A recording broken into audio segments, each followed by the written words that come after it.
ugod ang katawan. Usan na dito siya sa Britanya, sa balay Simon na sa dahon kung nagkaon, niabot sa babae at naglalalibo na alabas na mapuno sa mga lumpaw, di ka sa lisyan natin, dibuak niya ang pilon, o dibuko ang alabas mo sa iyang ulo. Apan nasuko ang bigla sa mga tao dito, kung nagkinanan siya. Nangyusikan mo ang pahumot sa ingon nining pabiha, kay kabaligya manuta kining pahumot, o kapin sa duha katong sa kanilang, o gihatag ang main sa mga apos. O hiya sa kanila siya, apan niya si Jesus kanina. Pasagdi ninyo siya, nganong sa bukod man ninyo siya, gihimo niya ang ayong buhang alang kanako, kaya mga kabuos kauban ninyo kanunay, ubisan kanusa, mabot ninyo, makahimo ka mo pagbuhat ng maayo alang kanila. Apan ako, diling kanunay uban kaninyo. Sa siyudad, umusugat kaninyo ang sa katao na nagtutog sa katadyaw ng uling. Sundan ninyo siya, kung asa siya musudod, ingna ang pag-iya sa balay, ang magtutulog ng inyon. Hain man ang akong lawak, diin ang mukakon sa pangiling sa pagsaylo, uban sa akong mga pinunan. Kung siya mapakita kaninyo sa dakong lawak, sa itaas, sangkap sa mga langit, kung andam na, kung dito, pangandam ka mo, alam ko na ako nagayon kaninyo, o sa kaninyo, magbunhin ka na ako, siya ang kakuruban ka na ako. O hisugod sila kaso, o hinihaliya ang kasarasa kanina. Ako ba? Ako ba? O hiniham siya kanina. Usa sa naguluha, siya ang ituslog sa panining anaksan pagkanako. Kaya anak sa tao, panaw, sama sa naisulat kahit kaniya. Apan pagkaalakot niya ng tauhana na pinaagi kaniya na tulyan ang anak sa tao.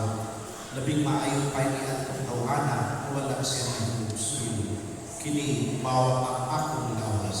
O iuha niya ang kalis, na pasalamat o iharang ini na kanila, o nangyaw siya kanang ikan ini, o binigyan siya kanang maawit o sa maawit sa pagkali, na nato sila sa bukod sa mga ulihin, o binigyan si Jesus kanila. Mahisukam ng kapatanan, kay nahisulat, patyod ko ang magbalantay o pagkatibulaan ng mga karnero. Apan man ako mabanhaw, uuna ako kaninyo at sa kaninyo. Apan ako, hilinyo. O binigyan si Jesus kanila. Sa pagkatilugod, ako naglahingon kanimo na karong adlaw, niili kayo igay gabihuna. Ikaw, sa dilim pa mutugtugao ang manok, sa mga kaduha, ulimod ka kanako sa makamalan ko. Dili ko kayo ikaw hinuon. O sila tanan, nagsulit-usap sa inyo ini. O nangato sila sa usap dati, naging naglalapit sa namin. O binigyan siya sa iyang mga hinuman. Paglingkod ka mo din saktang mag-akpo ako. Sa akong kalag, na daw ikamatay ko. Pabilin ka mo din pagtukaw. Mahal, mahil mo ang kanan. Kuha ka kinikupang ikan kanan. Apan dili ako pagbuhot, pumili ang imo. O bibalik siya, o nakapagalaga niya sila na nakatulog, o binigyan siya kang perdon. Simon, natulog ka ba? Dili ka ba makahimong pagtukaw sa kusalamang at aknak? Pagtukaw o ampo ka mo, nagilimunta ka mo mudangan sa panulay, kaya ang espiritu, andam, apan ang lawas, pagpapihapon ka mo na mahulay, ikot na, miyamon ang pakna, ang awa, itugyan ang anak sa tao at sa mga kamot sa mga makasasala. Bangon, manglakaw ka, ang awa, nagkaduol na ang pagbuhi. O wala ang pagmasalaman na nagdala ng mga espada o mga bulan, gikan sa mga pangulupari o sa mga pati sa balao o sa nagdakuan. Karoon ng mabuhion, nagkakalaga nila o sa timaan na nagdumi. Ang akong hanggan ko siya, dakpa siya o dala o bantay pang-ayo. O sa iyang pag Ako, kadagdalang mga espada o mga bulan,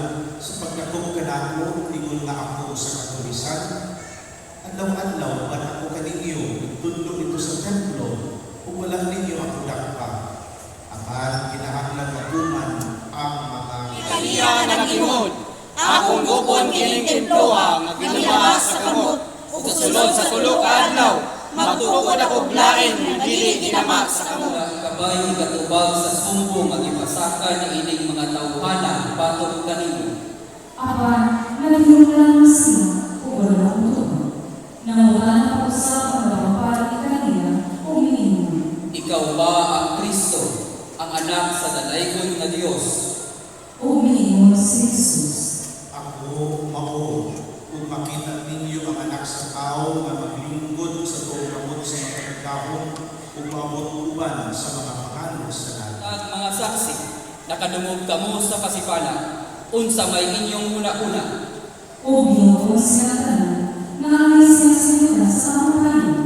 O bisugod ang pipila sa pagluwa kanina, o pagkalabang sa inyo, o pagkalabang kanina, o pag-inom kanina. Tamaan, O gikuha siya sa mga katabang, o gikaparos. O sandra si Pedro, dito sa obusan na kalan, pinabay ang sa mga subong babae sa nawapan. O sa pagkakita niya ang Pedro, na nagpangini sa iyang pagkain. Minuto ang babae rin, ang pangini siya sa pagkain. wala akong masayo kung makasagot sa iyong ipanaluli. Kauban nila, kay ikaw sa taga-Galilea man. Sa makadua, katulong mo na ako ini. Umiiwas siya kaniya sa pagkain. Ikaw ang nagsulti. O ipasanigan siya sa mga pangulupan sa dagatang o nangpanan o sa sigara kanina na naliin. Dili ka ba utubag?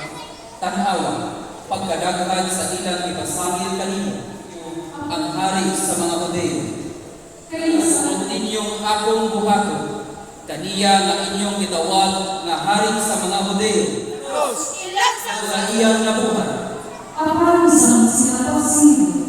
Ilansang siya sa krus. Ilansang siya sa krus. Ayon sa mga Hudeo, mao kini ang ubas sa templo. Ug pumuod niini sunod sa tulo ka adlaw. Luwasa ang imong kaugalingon, ug kanawag diha sa krus. Dili siya makahimo pagluwas sa iyang kaugalingon.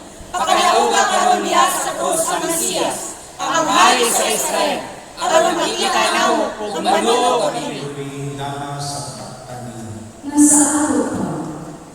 Diyos ko, nganong bibiyanan ko. Nagtawag siya kang Elias. Tanawag ako, wabon ka si Elias, ang pagpapanawag kanina.